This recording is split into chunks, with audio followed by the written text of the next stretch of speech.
श्रील प्रभुपाद की जय। पताका स्वामी गुरु महाराज की गौर प्रेमानंद हरि हरि बोल। 그러니까 그럼 저기 왜 걸리겠지?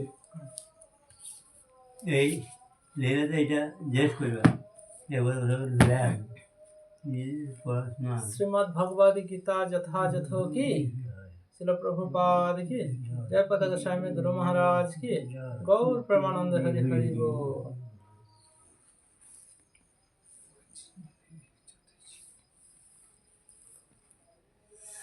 तो श्रीमद् भगवद गीता यथायथ त्रयोदश अध्याय प्रकृति पुरुष विवेक योग श्लोक नंबर 17। अविभक्तं च भूतेषु विभक्तं च भूतेषु विभक्तमिव च स्थितम् विभक्तमिव च स्थितम् भूतो वृत्ति च तजोज्ञेयं ग्रसिष्णु प्रोभो विष्णु च ग्रसिष्णु प्रोभो विष्णु च। अनुवाद বলে পরমাত্মাকে যদিও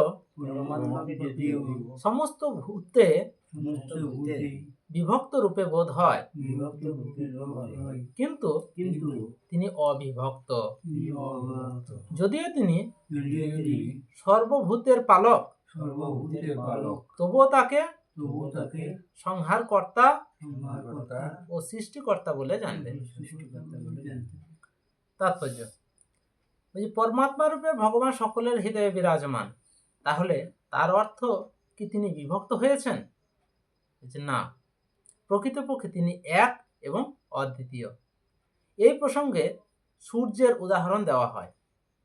মধ্যাহ্নকালীন সূর্য তার কক্ষপথে অবস্থিত থাকে, কিন্তু কেউ যদি 5000 মাইল পরিধি জুড়ে সকলকে জিজ্ঞাসা করেন সূর্য কোথায়, তাহলে সকলেই বলবে যে তার মাথার উপরে জল জল করছে।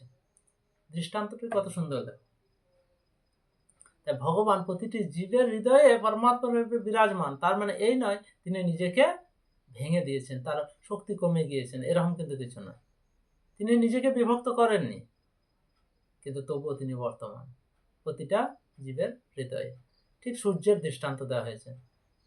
বলছে আমরা যদি দুপুর 12টার সময় দেখি যে আমার মাথার উপরে সূর্য আছে, 5000 মাইল জুড়েও যদি আমি কাউকে ফোন করি জিজ্ঞাসা করি যে সূর্য এখন কোথায়, সে সকলে বলবে যে আমার মাথার উপরে আছে। তাহলে সূর্য কি বিভক্ত হয়েছে? সূর্য কিন্তু একটাই, কিন্তু সব জায়গায় বিরাজমান। ঠিক সেরকম ভগবান সর্বত্রই বিরাজমান, তিনি নিজেকে বিভক্ত করেন না।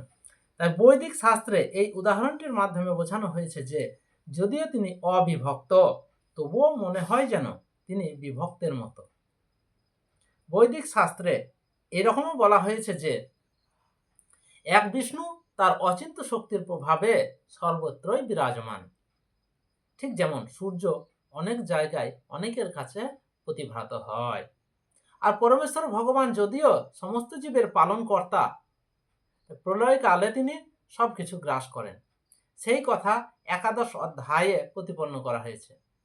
যখন ভগবান বলেছেন যে কুরুক্ষেত্রে যুদ্ধে সমবেত সমস্ত যোদ্ধাদের গ্রাস করার জন্য তিনি এসেছেন, তিনি আরো বলেছেন যে কাল রূপেও তিনি গ্রাস করেন। তিনি বিনাশকর্তা, সকলকে তিনি ধ্বংস করেন। সৃষ্টির সময় তিনি সবকিছু তাদের আদি অবস্থা থেকে বিকাশ সাধন করেন এবং বিনাশের সময় তিনি তাদের গ্রাস করেন। তাই বৈদিক শ্লোকে সেই সত্যকে প্রতিপন্ন করে বলা হয়েছে যে তিনি সমস্ত জীবের উৎস এবং আশ্রয়। সৃষ্টির পরে সব কিছুই তার সর্বশক্তিমত্তাকে আশ্রয় করে স্থিত হয় এবং বিনাশের পরে সব কিছুই আবার তার মধ্যে আশ্রয় নিতে তার কাছে ফিরে যায়। সেই সম্বন্ধে বেদে বলা হয়েছে যত বা ইমানি ভূতানি জায়ন্তে যেন জাতানি জীবন্তি যত প্রভন্ত ভীষং বিশন্তি তদ ব্রহ্ম তদ বিজিজ্ঞাস। এটা কোথায় বলা হয়েছে? তৈত্রীয় উপনিষদে বলা হয়েছে। তাই এখানে ভগবান বলেছেন তিনি সমস্ত জীবের উৎস এবং আশ্রয়। সৃষ্টির পরে সব কিছু তার সর্বশক্তিমত্তাকে আশ্রয় করে স্থিত হয়। তাই আজকে যখন আমরা সৃষ্টি হয়ে আছি তার শক্তিকে আশ্রয় করে আছি, এবং বিনাশের পরে সব কিছু আবার তার মধ্যে আশ্রয় নিতে তার কাছে ফিরে যায়। যখন আমাদের বিনাশ হবে তখন কোথায় যাব? বিনাশের সাথে সাথে এই যখন সৃষ্টি ধ্বংসপ্রাপ্ত হবে তখন তার কাছে আবার ফিরে যাব। সেই সম্বন্ধে বেদে বলা হয়েছে এই কথা। সেটা কোথায়? তৈত্রীয় উপনিষদে বলা হয়েছে। তাই আমরা তার কাছ থেকে সৃষ্টি হয়েছে, আবার তার মধ্যেই কিন্তু আমরা ফিরে যাব। এটা কখন? এখন না, যখন সৃষ্টি হয়েছে, যখন লয়প্রাপ্ত হবে তখন। আর তার এই যে মধ্যকালীন যে সময়টা, সেটার মধ্যে আমাদের জন্ম মৃত্যু চক্রে আবর্তিত হতে হবে।